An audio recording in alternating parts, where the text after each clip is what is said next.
Alô, tá de volta o Guia do Brasileirão. O tema de hoje é o Juventude. O time escapou do rebaixamento na última temporada, caiu na Copa do Brasil nesse ano, caiu no Campeonato Gaúcho de maneira muito polêmica contra o Grêmio, e a gente tenta projetar o que vai ser do ano do Juventude nessa temporada em 2025. Matheus Santana tá com a gente e vai informar você e também fazer a análise desse time do Juventude para essa temporada. O Juventude é uma certa incógnita, viu, Vitinho? Já sendo bem direto ao ponto, tá com o trabalho do Fábio Matias, que chegou no ano passado e conseguiu, de fato, dar uma resposta quase que imediata ali, né? Tirando o Juventude dessa segunda divisão do Campeonato Brasileiro, estava ali num momento complicado, conseguiu algumas vitórias e conseguiu escapar da segunda divisão. E agora o Juventude reformulou bastante seu elenco, ainda está perdendo alguns jogadores agora após o Campeonato Gaúcho, vai ter que contratar novamente. Falou-se aí em Maurício Garcês, em outras contratações. A gente tem que entender um pouquinho o que o Juventude vai conseguir fazer no mercado para daí também projetar um pouco melhor esse time. Mas esse início de temporada mostrou um Juventude como um time bem interessante, tá? No Campeonato Gaúcho, o Juventude teve a segunda melhor campanha, ficou atrás apenas do Internacional, ficou na frente do Grêmio, inclusive, né? Por isso que decidiu o segundo jogo no Jacone, decidiu em casa.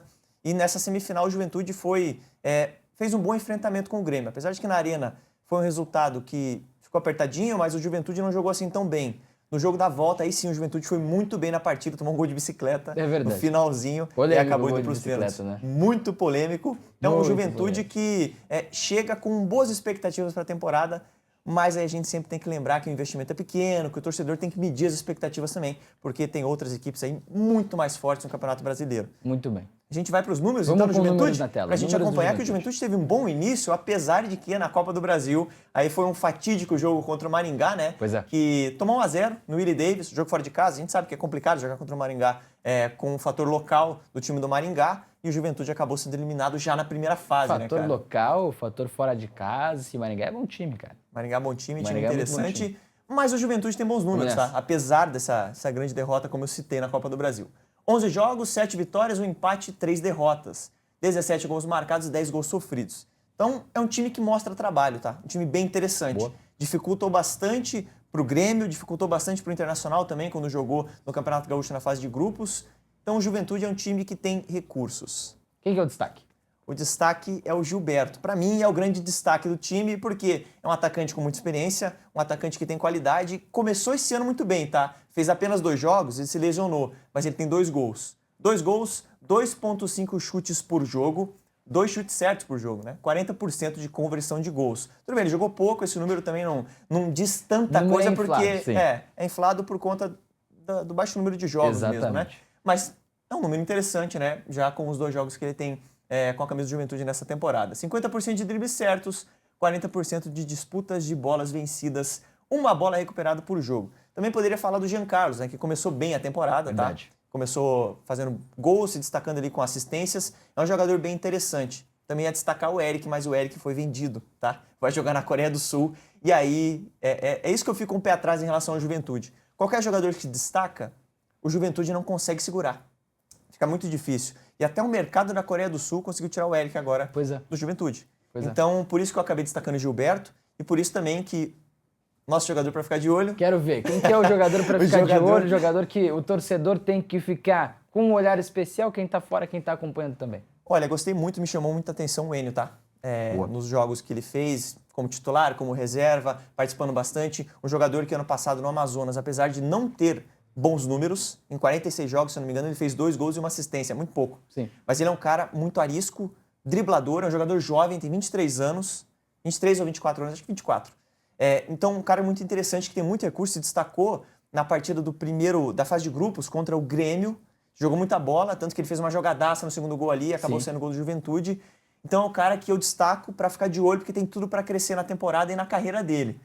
Tem 9 jogos, 7 como titular, 1 gol, uma assistência, 1,6 chutes por jogo, 1,4 passes decisivos por jogo, 2,3 bolas recuperadas. Aí mostra também que ele se entrega bastante na marcação. 79% de acerto no drible. Um jogador bem interessante. Eu até ia destacar também, fiquei na dúvida ali, para destacar o Batalha. Um jogador colombiano também, jovem, tá? O Batalha sim tem 23 anos, vem do futebol colombiano. É um jogador bem interessante, tem essas características também. Já fez gols importantes, fez mais gols que o Enio, né? Tem mais participações em gols. Mas eu destaquei o Enio mais por um gosto pessoal. Acho que é um jogador muito interessante e que Se começar a se destacar pelo Juventude, acho que a gente pode ver, até no mercado nacional e internacional, o Enio também dando esse passo na carreira. Né? O Enio já teve sondagens no mercado nacional, times de Série B de Campeonato Brasileiro, o próprio Atlético fez uma sondagem pelo Enio, times com mais poderio financeiro, né? O Enio, assim, é um jogador interessante, jogador que encontra alternativas muito interessantes em espaço curto, tem o drible bem aguçado também. Lógico, ainda falta regularidade, ainda falta finalização de jogada, mas talvez como uma peça para somar um contexto, o Enio consiga contribuir mais do que de fato ser esse jogador titular e com necessidade de regularidade, né? Ele tem uma característica meio única, assim, um jogador de desequilíbrio, um jogador de embate 1 contra 1 bem aguçado. E assim, para ser um reserva, para ser um jogador para atacar a última linha em um momento de bloco baixo, acho que ele pode ajudar nesse momento. Talvez não seja um jogador para ser o melhor jogador do time, o mais visado, talvez. O jogador que jogue todos os jogos da temporada e entregue número de gol e assistência. Acho que ele não vai fazer isso na carreira, mas para ser uma opção para os cenários que vão aparecer para o Juventude nessa Série A de Campeonato Brasileiro, pode fazer bastante sentido. Está emprestado no Juventude, contrato até o final do ano, tá? Perfeito. Ainda pertence à equipe do Amazonas.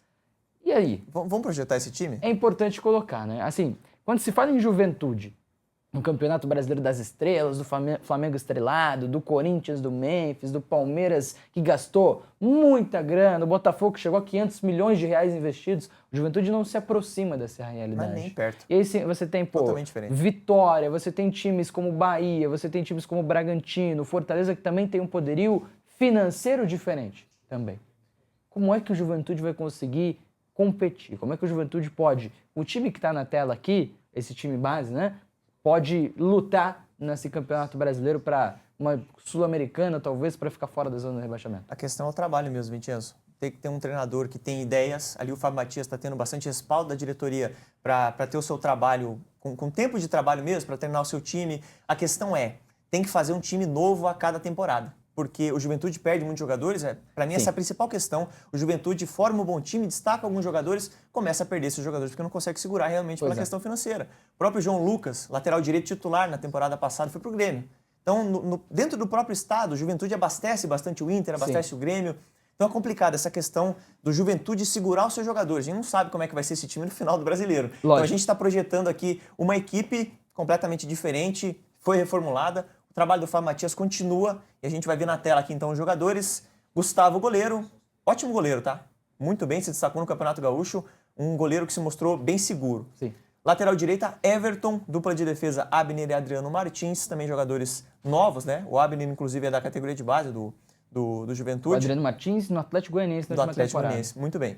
O Alan Ruschel, e aí também eu falo essa questão de segurar jogadores. O Alan Ruschel já está sendo sondado pela Chapecoense. Pois é. Se perder o Alan Ruschel para a Chapecoense, aí, meu amigo... Aí não dá. Não dá, né? Não tem como. Tudo bem, tem aquele vínculo e tal, mas é um jogador importante para o Juventude. Na Série B do Campeonato Brasileiro, um time que não tem poder de investimento. E a Chapecoense ainda com o Walter Clark, que está improvisado na função. O Rodrigo Mancha, que é um jogador que é interessante também na função. Se perder o Alan Ruschel para a Chapecoense, seria complicado, tá? É. Então essa é uma questão para a gente ficar de olho, né? O Jadson, que, na minha opinião, é um volante que se destaca também, capitão da equipe, bom jogador, já está boas temporadas aí no Juventude. Daniel Giraldo, esse colombiano interessante de 32 anos, que vem do futebol colombiano, estava no Milionários, se eu não me engano. A fotinha dele é com o Milionários. Perfeito, é com o Milionários da Colômbia. Então é isso aí.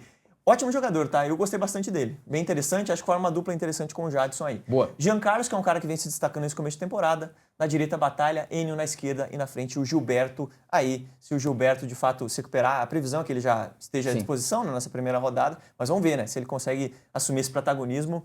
No banco eu coloquei o interminável Nenê, né, como opção. E o Gabriel Tagliari, que vinha jogando no lugar do Gilberto, enquanto o Gilberto esteve lesionado aí nessa... Um centroavante muito mais móvel, uma característica muito diferente. O Gabriel Tagliari era chamado de Bill, né? Era chamado de Bill quando esteve na base do Atlético, e assim, Atlético Paranaense é um jogador que é móvel, é rápido, consegue atacar bem espaço, tem técnica, mas ainda falta em posição física. Talvez para esse jogo do Campeonato Brasileiro, em que esse Juventude vai apostar muito em bola aérea, vai apostar muito em bola parada, um jogo um pouco mais simples, talvez, do Fábio Matias, aí talvez o Gilberto seja mais interessante. O Juventude buscou um centroavante no começo desse ano, no final da última temporada, fez sondagem ao Mastriani, por exemplo, também do Atlético Paranaense, em dezembro do ano passado, mas não fez de fato uma proposta. O Gilberto permanece, vamos ver se consegue entregar, né? O primeiro ano do Gilberto não foi tão bom assim com a equipe do Juventude, pelo menos. Dito tudo isso, né? expectativa, como começa, os destaques e o time base. Para onde vai o Juventude? Aonde vai parar o Juventude nessa temporada? Qual que é essa perspectiva de temporada para a equipe gaúcha nessa temporada? Eu acho que uma projeção bem realista, de fato, é a luta contra o rebaixamento, né, Vitinho? Não tem como fugir disso. O torcedor do Juventude já tem essa noção de medir as expectativas com a equipe. Se tudo der muito certo, o Juventude consegue ficar tranquilo, meio de tabela ali, sossegado, assim, sem passar muito sufoco. Mas se o Juventude começar a perder jogadores, demorar para encaixar o seu time nessa reposição de peças, etc., que é a minha maior preocupação com esse time do Juventude, não conseguir segurar os jogadores, como eu citei, e aí interrompe também o trabalho, perde entrosamento, etc., aí a luta contra o rebaixamento, de fato, é o que a gente pode projetar. Como eu falei, a gente não consegue saber a escalação do Juventude no meio e no final do campeonato. Esse é o time que a gente projeta de início. Mas a gente tem que aguardar aí como é que vai ser o andar da carruagem. Mas é uma projeção bem realista, tá? Sim. Luta contra o rebaixamento, até pelo contexto aí, os outros times que estão muito mais preparados aí para brigar por algo maior, Aí que tá, não é nem por falta de qualidade do Juventude que tem um time qualificado, um conjunto tem um bom trabalho, montado, cara. um trabalho interessante, no início do Fábio Matias ainda, né? Porque assume no final da última temporada. Perfeito. Mas é um time que ainda tá abaixo dos adversários ali. Você vai pensar no Vasco, que tem vídeo aqui do Guia do Brasileirão sobre o Vasco também, vai pensar no Vasco que dos grandes não tem o melhor time, mas já é um time que está acima do Juventude. Talvez não em questão de trabalho, mas em questão técnica. Perfeito. E se a gente colocou aqui Grêmio, Fluminense, na zona do Agrião, que é meio de tabela, Juventude não tem como estar muito acima, não. Está um pouquinho abaixo, né? Então... Muito bem, torcedor do Juventude, está chegando pela primeira vez aqui, deixa o like e se inscreve no canal, análise do futebol brasileiro, todas as análises, tudo que ronda o futebol brasileiro você encontra aqui no WTV Esporte. Então deixa o like, se inscreve no canal, um grande abraço e até a próxima. Valeu!